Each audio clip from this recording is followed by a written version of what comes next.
Hello, everyone, and welcome back to one of these interview episodes of the SWW show. I'm Mike, and today with me, special guest. To get us started, do you mind introducing yourself and the game we're here to talk about? Sure.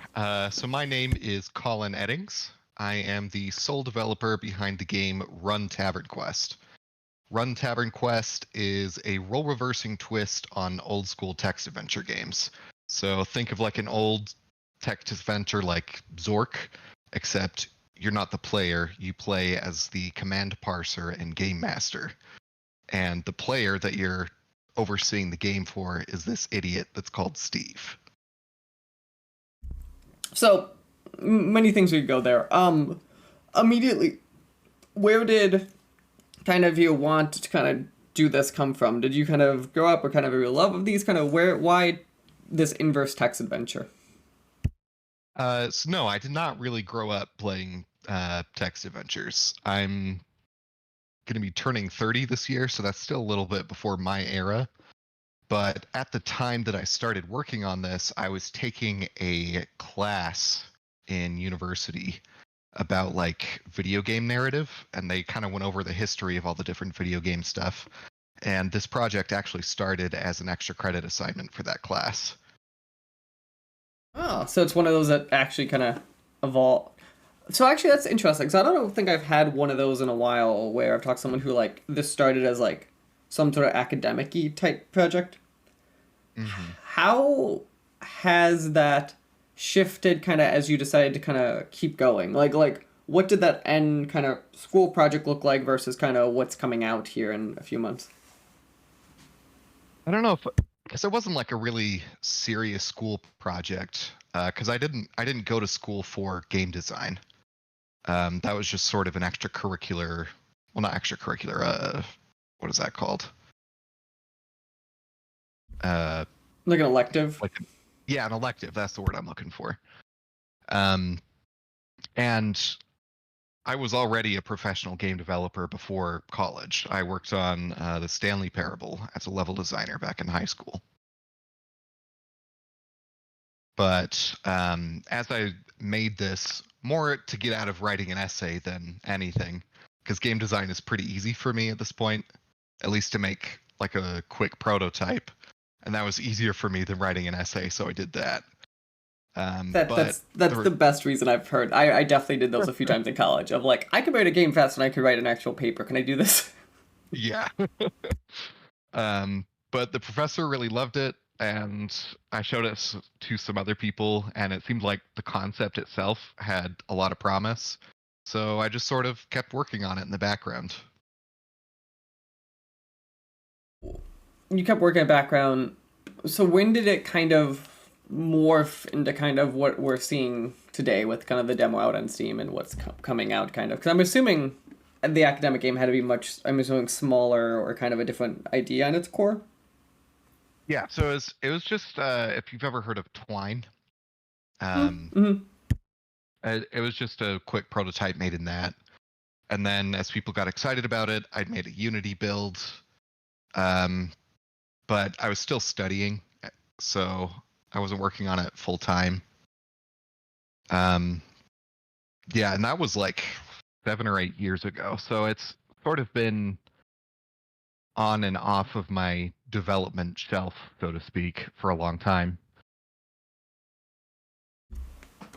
So then, kind of, so obviously, it's been percolating. What made it kind of? Was it something you just kind of kept working on this whole time, or was it one of those where kind of you kind of kept going back and forth, and then you've kind of almost done like a sprint at the end? Yeah, I would say like production has definitely ramped up the past year or so. Um, Part of that is that I can see more and more promise in the concept. Feedback has been really, really good. But also just like with COVID and everything, with my mental health, um, I mean, your 20s aren't exactly like a stable time. I've been moving to different countries. I got married. I just had my first daughter a couple of months ago. So it's been pretty turbulent times, but whenever I can work, this is usually what I'm working on.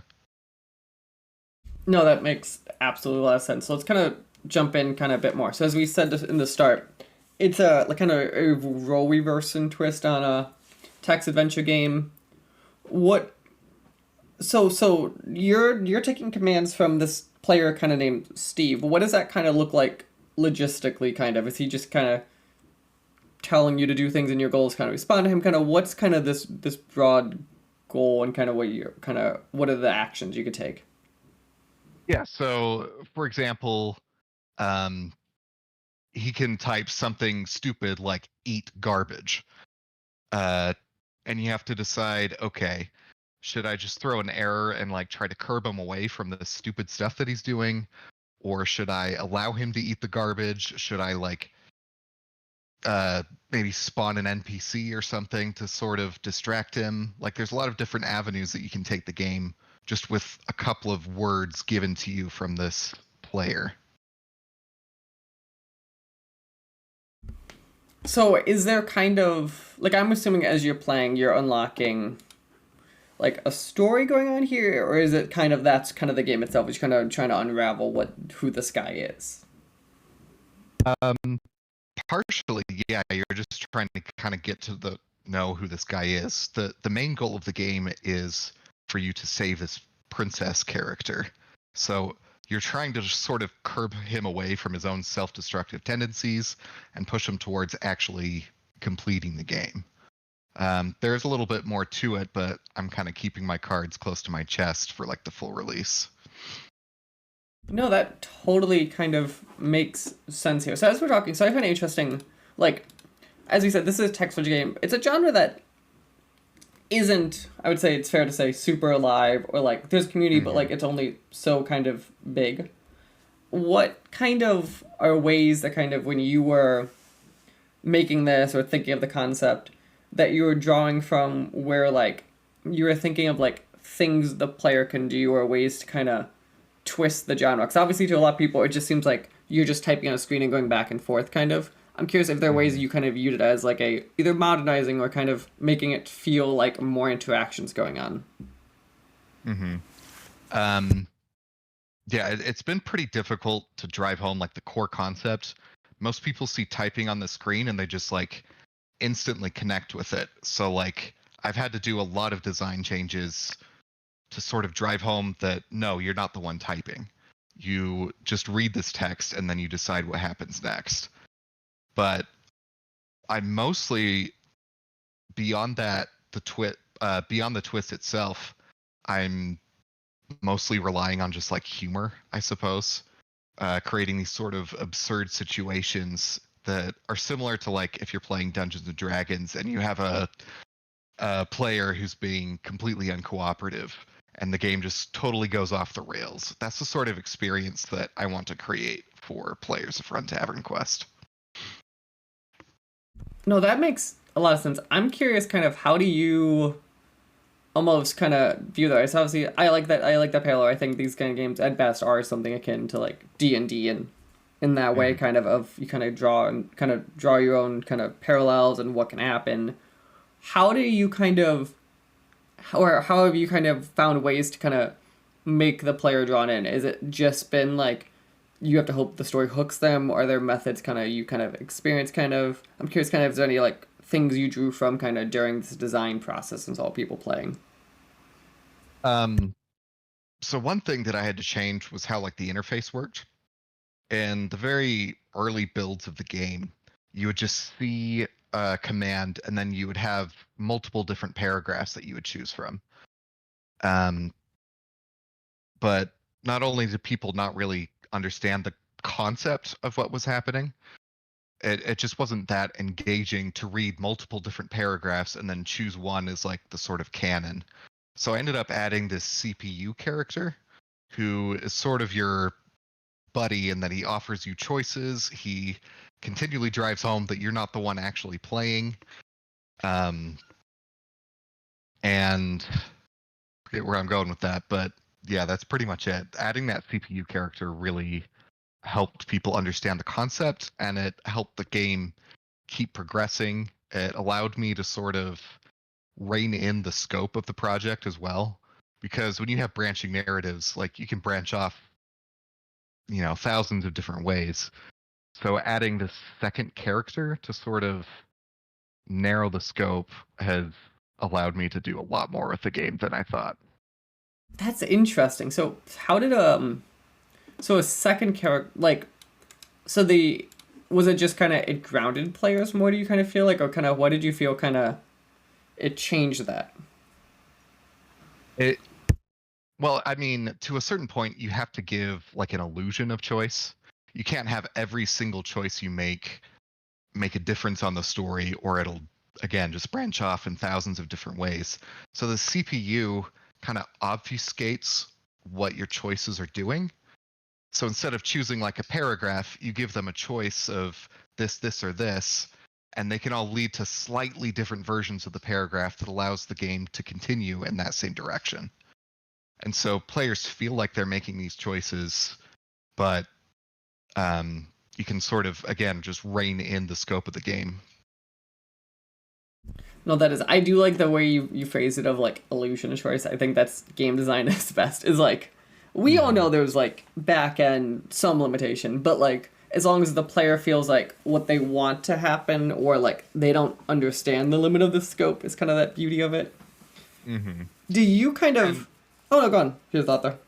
And the game itself like plays on illusion of choice as well. Like, for example, if Steve is looking for a key or something, you can just decide, okay, the first place he looks is where he finds the key.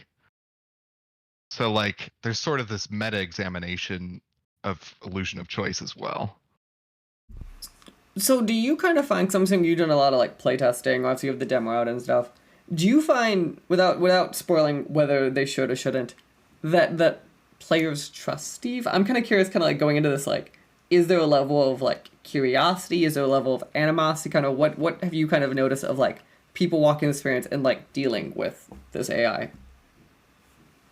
It's sort of a balancing act because like you want there to be conflict, and you want the game to be interesting, but you also don't want to be like too overwhelming. Like if you just make Steve type literally everything wrong, then people just get frustrated.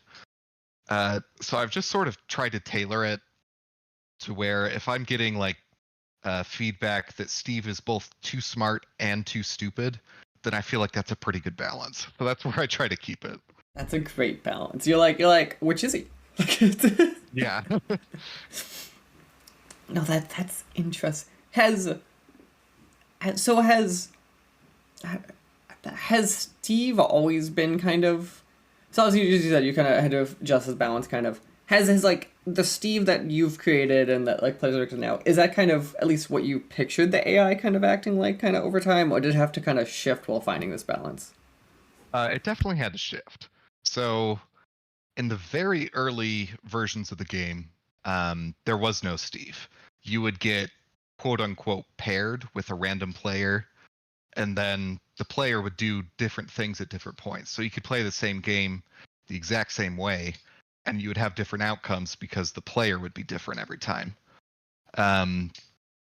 And I found that if you don't give the fake player in the game like a consistent name and personality, then it just makes the concept extremely confusing.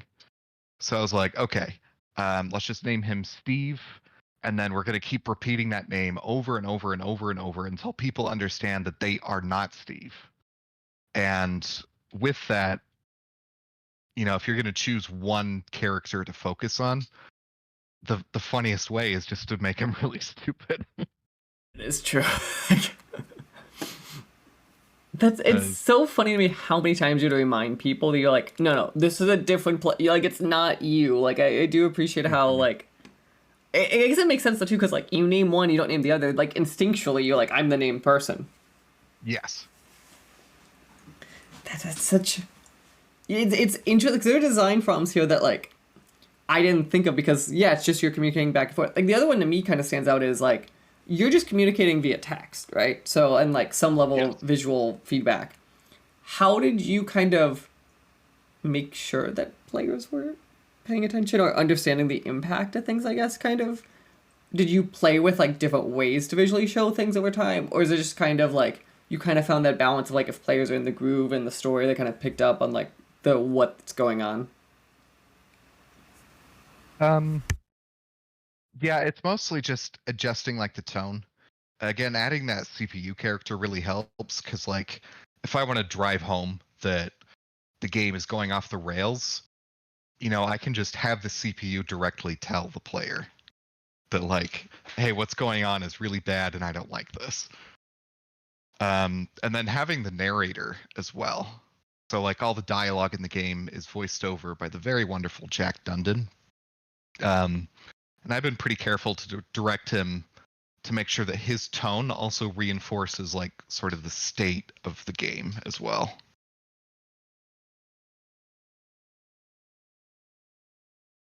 No, that's that makes sense. So obviously you had, as you said, the narrated by How did kind of so like obviously you have a player inputting stuff, you have the thing responding. How did kind of you make sure that so like the narration's being narrated by him? I'm assuming that's more of like a static, independent. What's going on? Is it that his verbiage stuff kind of reacts to like you typing and all that?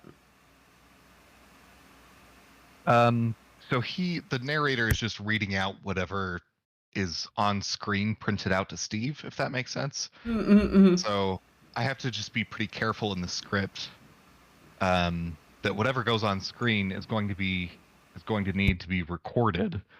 And sometimes like you'll have the same paragraph, but you'll need a different tone. So you just have like a duplicate entry of that paragraph and have Jack read it twice in different tones so the game can show it in two different tones. No, that totally makes sense. How long? I'm curious if you know roughly how long do you expect people to kind of be playing this game for when it comes out? The full release, I mean, uh, playtime will vary quite widely just because people read at different speeds. If you're gonna speed run it, probably like 2 hours, but I'm figuring that a full playthrough of like a normal person would be like 4 to 5 hours. Yeah, that's a good healthy amount for this type of game. So obviously, Mhm. as we're talking, you have a demo currently up on Steam. I'm curious, kind of how is so I'm assuming like this demo is probably the widest amount of like broad feedback or availability this has Oh, been. for sure. How kind of has the feedback been from the demo? Has it kind of been what you've been expecting? Did anything kind of really shift because of demo feedback? Yeah, I've been pushing updates. Like, I've been awake pretty much since the demo drop or since Next Fest started, just because there's been a lot of like really easy fixes that people suggest in survey feedback. And it's like, oh, okay. There's like 15 people that are complaining about the text scrolling a little bit too slow. I can just change that with like a simple, variable change. But then I have to like re-verify that the game doesn't break in some horrendous way later, you know. So I've been working pretty hard. For the most part, feedback has been incredibly positive. Just like a few little nitpicks here and there. Um, a lot of people were requesting like to be able to change the font and the look of the game, and that was already present since the demo launched. So I just had to like go back and add text from the CPU to every single player, like, hey, you can change the font, just open up the settings. Like, just little stuff like that.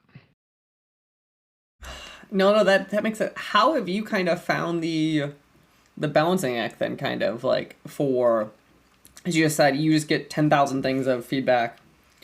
Are you just Mhm. kind of like bucketing a bunch of them and then sending them off and then sending them a big update? Or are you just trying to knock them one at a time? Kind of how have you kind of been trying to control almost for that filtering?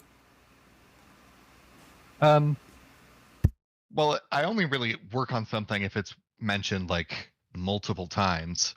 Like if one person doesn't like one aspect, I can't please everybody. But if it's something simple, then yeah, I just sort of add it to a backlog of things that I'm working on. No, that totally makes sense. So again, the game we've been talking is Run TavernQuest. Currently demo available on Steam. You are Silicon Sundial. Hmm. What else? What else should we tell me about the game? Is there anything else that you feel like we're missing that stands out? Anything else that you want to shout out?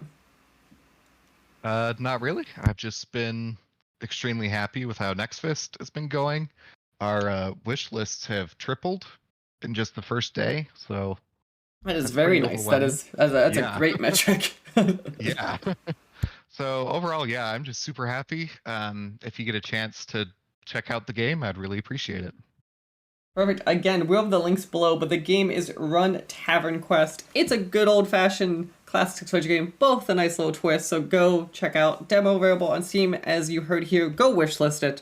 That is one of the best metrics for any dev out there, and maybe go check it out once it comes out. Again, I want to say thank you for spending time talk to me here today, and best of luck as you are both dealing with this live demo and running towards your release. All right, thank you.